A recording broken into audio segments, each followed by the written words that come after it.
Just line up the holes. Do you have a Camco Rhino sewer tote before it had the 4-wheel option and are considering buying the wheel kit to convert your Rhino to the 4-wheel version? Or are you looking at your first sewer tote to extend your stays at campgrounds? Today we're going to compare the Camco Rhino 28-gallon sewer tote with the newly added steerable wheel kit to the Barker 32-gallon tote that came with steerable front wheels. Why do we have two sewer totes? About a year and a half ago, we bought the Camco Rhino 28-gallon tote so we could empty our gray tank during a 2-week stay at a Florida campground.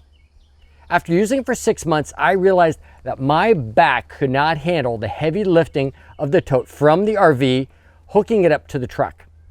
After some research, I found the Barker 4-wheel sewer tote that did not require any heavy lifting because it had 4 wheels. So I switched to the Barker and put the Camco Rhino into storage. After using the Barker for 6 months, I did a video on how I use it. Then I did a video comparing the Camco Rhino to the Barker, going over all the features and benefits of both. I will leave a link to that video right up here. In the comments of that video, a lot of people wanted to see a comparison between the 4-wheel Camco and the 4-wheel Barker.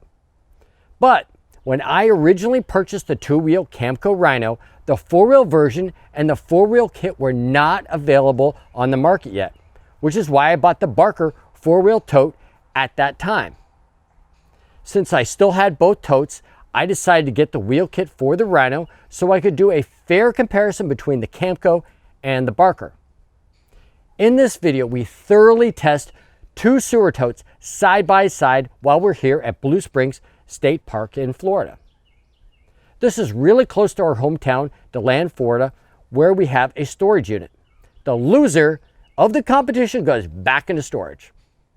Since I compared most of the features of these units in my last sewer tote video, I will focus on comparing the front wheel assemblies of both, the construction, the quality of the parts, the tow bar, and how they perform being pulled manually and towed behind the truck.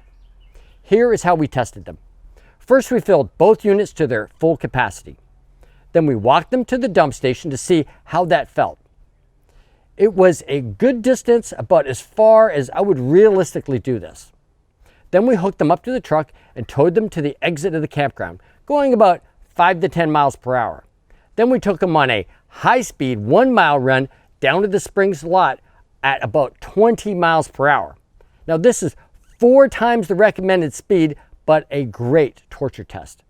Then we came back to the campground and then gave them the speed bump test. At the end of this video, I will show how we install the front wheel kit into the Rhino, which will work on any 28 or 36-gallon Camco Rhino tote. But one of the problems that plagues both brands is the pressure caps that hold the wheels on can come off, making the wheels come off and damaging the bottom of the tote. I will show how I secured the cap by adding a screw. We filled both sewer totes up to their maximum capacity and took them from a walk from our campsite down to the dump station. We wanted to see how they felt maneuvering down the road. There was a couple of small hills, and we wanted to see which one was harder to pull. I will definitely say the maneuverability goes to the Camco Rhino, like backing into the dump station here. It was just really easy to steer and to back in. The Barker pulling down the road with its rubber pneumatic tires provided a lot more resistance, and it was so much harder to pull than the Camco Rhino. The wheel design on both of them actually I think is very good. The Camco Rhino and the Barker had good front wheels, and they steered really well. Alice took both totes back from the dump station back to the campsite. She definitely preferred the Camco Rhino. It steered better and easier to pull. I did some sewer tote surfing on empty totes, and I definitely give it to the Camco Rhino. I had to keep pushing the Barker to keep it moving down the road. Okay, I filled up my Camco Rhino, hooked it up to the back of the truck. I used this rubber tie-down strap to make sure it stays connected to the ball, and I drove through the campground just, 5 to 10 miles per hour, like the speed you would normally take it to the dump station, and, did some filming. It looks like it did great. The front wheels stayed in contact with the road, and then I took it on a high-speed run outside the campground down to the parking lot, and at 20 miles per hour it did great. I actually ended up checking the temperature of the tires later to see if they heated up, and they didn't. The condition of the tires were good when we were done. They weren't extra worn. I was surprised these little plastic wheels did as well as they did. I took both of them over speed bumps with full loads for the speed bump test, and they actually did really good. You can see in slow-mo here how much punishment they take going over the bumps. I was really impressed with how well the Rhino did considering those plastic wheels. Filled the Barker Blue Boy up and hooked it up to the back of the truck. I used the same rubber tie-down strap to hold it to the ball hitch to make sure it doesn't come undone. Drove through the campground, 5 to 10 miles per hour. I've had this Barker Blue Boy for a while and have towed it a lot, and I knew it would do great. Those rubber tires are just awesome. The real test is, taking it at this 20 mile per hour high-speed run down to the day use area was, the torture test. And those rubber tires definitely handled the road a lot better than the Camco Rhino did. Even though you shouldn't go 20 miles per hour, it definitely handled it better than the Rhino. Now the speed bump test for the Barker, it actually seemed to catch a little bit more air going over the bumps. But you could see in slow-mo, it actually bottoms out, and I did get quite a few scrapes on the bottom. I think that there's not as much clearance on the Barker, but it does have those awesome wheels. So first, let's go over the wheels. Now, just like the rear wheels on these units, the Barker has the rubber tires with the steel wheels, which are awesome. And then the Camco Rhino has the plastic wheels on plastic. So there's like a rubber covering on top of these wheels, but they're all plastic. They do have bearings. One of the things they did change in the Camco Rhino when I got this wheel kit, instead of these little caps that they have here to hold on the wheels like the Barker, they used to have those on the rear wheels on the Camco, but now they got these C-clips. So now at least you don't have to worry about the wheels coming off. But the Barker definitely has got the better tires and wheels. Now both of these have steerable wheels. They both can rotate with the tow bar like this and steer. But what they steer on here is a pin that comes off of the base plate. Now the pin on the Barker does seem really robust. The way it's welded to the actual base plate looks very robust. The Camco also has a very similar design, but it limits the rotation. You can only rotate 180 degrees. And that pin that holds that together is actually what keeps it attached to the base plate itself. They're both really pretty good, and the way they rotate is the same. The Barker actually can rotate 360 degrees like this. Next, let's look at the tow bars. Now, the Barker has got this tow bar, and it's got this quick release pin right here. You just pull out the pin, and you can take it off.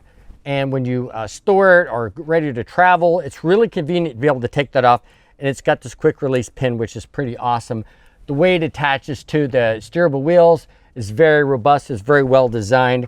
Now the Camco Rhino came with a bolt kit. You actually permanently bolt the tow bar to the unit, but I didn't like that. So I actually replaced it with this 3/8 inch pin, and it basically just goes so I can quick release it also. It's pretty awesome. I put this little piece of white pipe on it to replace the spacers that go on the side. But this way I can also take off my bar when it's time to travel.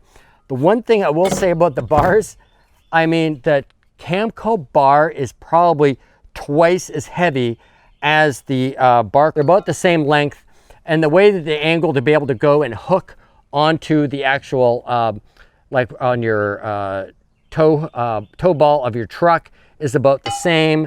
I use the same method for attaching them. They're really well constructed. I'm not sure why the Camco one is so heavy, but this thing is super heavy. But I would consider, if you're gonna get one of these, to use a 3/8 inch quick release pin instead of permanently bolting it like it came in the instructions. Now the Camco Rhino, before we put the 4-wheel kit on, it had this ladder hook mounted where the wheels are now, so you could hook it onto your ladder.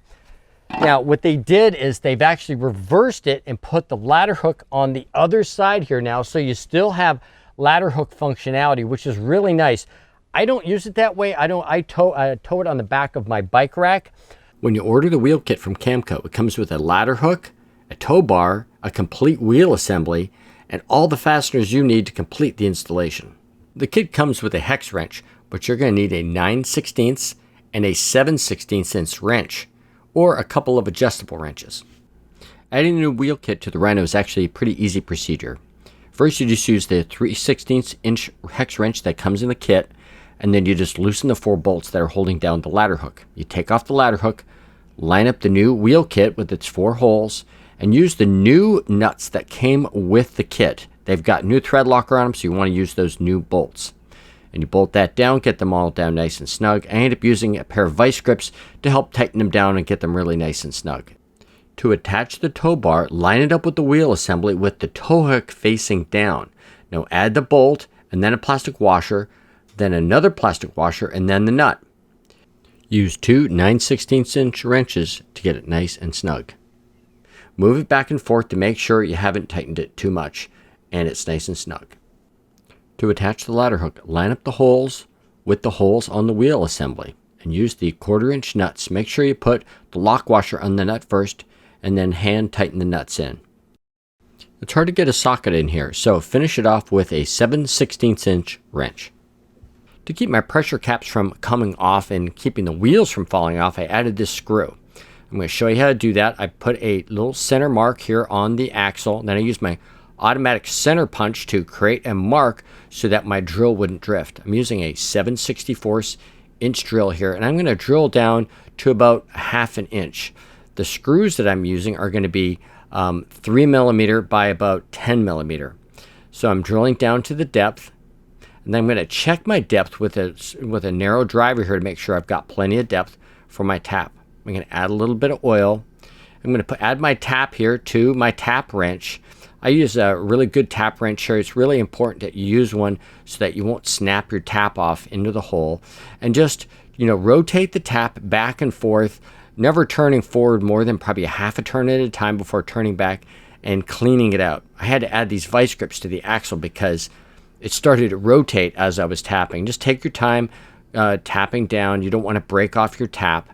And then I put a little bit of blue thread locker on my screw before I put it in. I also have a lock washer on that screw.